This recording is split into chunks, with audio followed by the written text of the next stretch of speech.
You guys make this movie and you don't credit the AI you clearly used to write it? Come on.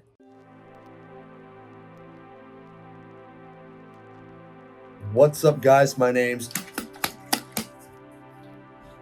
Krispy. I'm gonna need that back. I need water for this. I got some words. So last night I saw Captain Marvel. Yeah, Captain Marvel, Monica Rambeau from WandaVision, and Miss Marvel from Miss Marvel, which I still haven't seen yet, all get superpowers that cause them to randomly switch places with each other, and they have to master this new ability so they can team up against a new villainous threat. That's pretty much it. So I'm going to start by talking about what I like about this movie, because there are two elements of this movie that I really love. The first element that I really liked is Iman Vellani as Kamala Khan. I still haven't seen Miss Marvel, but I've been hearing people sing her praises since that show. I heard a lot of great things about her going into this one. And for those of you who have no doubt also heard them, yeah, believe everything you've heard. The character herself is decently written, but the main thing that makes Kamala Khan work is the performance. Iman Vellani just has this infectious energy. The character herself basically hero worships Captain Marvel before she gets to meet her in this movie, and so much of the performance feels so authentic and so genuine in a way you really can't act out, that I wonder how much of that was fiction and how much of that was Iman Vellani's own journey while making this movie. She's the best thing about the film, hands down. The second element of the movie that I loved was actually Brie Larson as Captain Marvel. I gotta be honest, I feel like people have been too hard on Brie Larson for a long time. I am not saying that she gave a good performance in the other Captain Marvel movies, but hear me out. If you've seen her in Khan Skull Island or the Fast and the Furious movies, you know she's got charisma, you know she's got good acting chops, and she wasn't allowed to flex them until now. What we saw in the other movies Captain Marvel was in was clearly a case of bad direction. The character was boring. She was one note. But I feel like that was the direction Brie Larson was told to go in, because it's so unlike any of the other characters in those other movies that I've mentioned. And it's so unlike what we see here. Because thank God, Captain Marvel is a much more interesting character in this movie. She's much more fun in this movie. And a lot like Miss Marvel, it comes more from the performance than it does the writing. It really is nice to see an actor who can give an entertaining performance actually be allowed to give an entertaining performance. So yeah, I love her in this movie. Iman Vellani and Brie Larson are the two best things about this movie, hands down. And what do you know, they also happen to be the only two good things about this movie, hands down, because yeah, this film is lame, man. Which sucks to say, because it did have things that could have worked for it. Brie Larson, great. Iman Vellani, great. And the superpower they all gain, where they all like teleport into each other's places and have to learn to control that, that's interesting. That's a really cool concept that they could have done so many things with, but it's barely realized. They barely even scratched the surface of it, and it's not even really relevant to the story. And that is the thing that absolutely ruins anything good that could have come out of this movie. The story. It is generic. It is so copy and paste from everything else the MCU has ever done.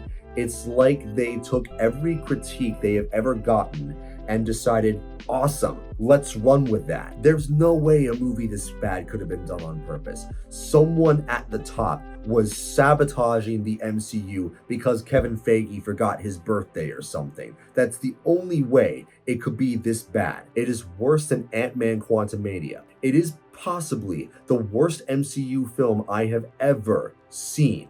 And given their recent track record, that is saying something. But again, that's a might. It might be the worst movie that the MCU's done. There could be worse. The villain in this movie is the worst they've ever done. And again, saying something. You guys remember how generic Ronan the Accuser was, right? Okay, think him, but dollar store edition. Yeah, I had to go and look up the name of the villain before I even started this review, and I've had to pause my recording a few times to double check certain facts, certain names. I knew I had to look this character up because I knew I wasn't going to remember her before I started the review.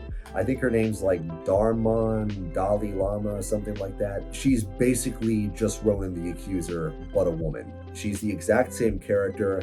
She even has the exact same power. Like, she's got, you know how Ronan had the hammer that was fueled by the Power Stone? She's got the hammer that's not fueled by the Power Stone, and yet for some reason it can do all of the same things. I think it can even absorb people's powers, like she's Sebastian Shaw or something like that. She's just the lamest bad guy the MCU has ever done. I really want to know how that meeting went. Okay, guys, hear me out. We bring back Ronan the Accuser. Now, I know he was boring, I know he was generic, but like, we can give him some character development, flesh him out. Okay, I'm getting some no's. What's that? Too much money? Oh, okay, we're too lazy to do that. All right. What if we bring Ronan back, but he's a woman? Okay, I'm getting some yeses, and we also give him some character development. Oh, no? Okay, what if we bring Ronan back, make him a woman, and change literally nothing else? Oh, yeah. Oh, okay. Yes. You say yes to that. All right, cool. She's like a character from South Park joining the Pandaverse, but without any of the irony attached. The most I remember about her is the fight scenes, and I don't mean that as a compliment. It's not that they're particularly bad or anything. I've seen worse, but they make use of a barely realized superpower, and they throw a lot of CGI in there. When there's something else going on in the scene that can distract you from the bad CGI is still noticeably bad. But when there are moments, and there are a few of them, where they focus entirely on the CGI and there's nothing else to distract you, yeah, it's awful. But they're at their worst again when the villain is center stage. I mean, as a fighter, she's just not that remarkable. I think even Monica says at one point that Carol could just decimate her one-on-one if she wanted to, if it weren't for the freaking teleporting, and yet they keep doing the teleporting anyway. They bring back some characters that people might like. They bring back Monica, they bring back Nick Fury, but personally, I just didn't really care about Monica in WandaVision.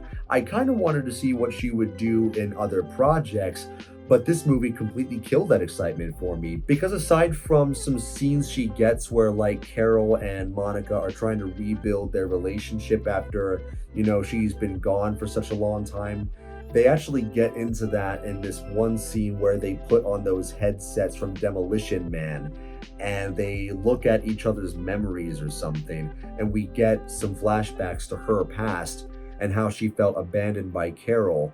That scene actually is pretty touching, and they have a few other moments where, you know, they do that justice. When they're not doing those, Monica's just kind of there. And if you think Nick Fury is going to be here to do these characters justice, think again, because they brought him back, but they didn't. This is not Nick Fury, dude. I've seen him in every MCU movie he's been in. I've seen him in a bit of Secret Invasion, couldn't finish that show, couldn't even make it past episode 1 with that show because it was so bad, by the way. He's just there for jokes. He's literally the embodiment of all of the bathos of an MCU movie. Every other line that comes out of his mouth is a joke, or a pun, or a quip.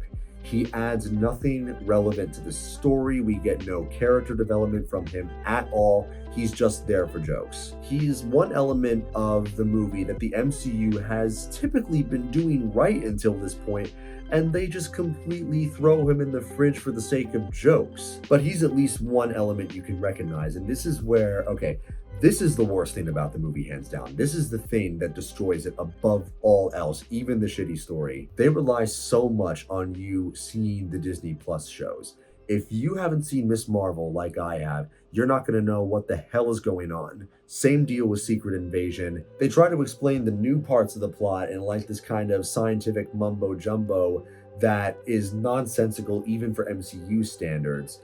Other than that, it's typical good guy v bad guy affairs. They try to give them a chemistry, but it's one note, it doesn't work. And when you're trying to figure that out, or getting through the slugfest that is the generic good v evil plot, or not knowing what's happening because it all depends on you having seen the shows, they're taking you on side quest after side quest.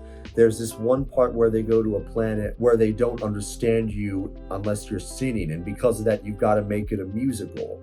They have this one scene where they bring in like an army of those cats that can eat people.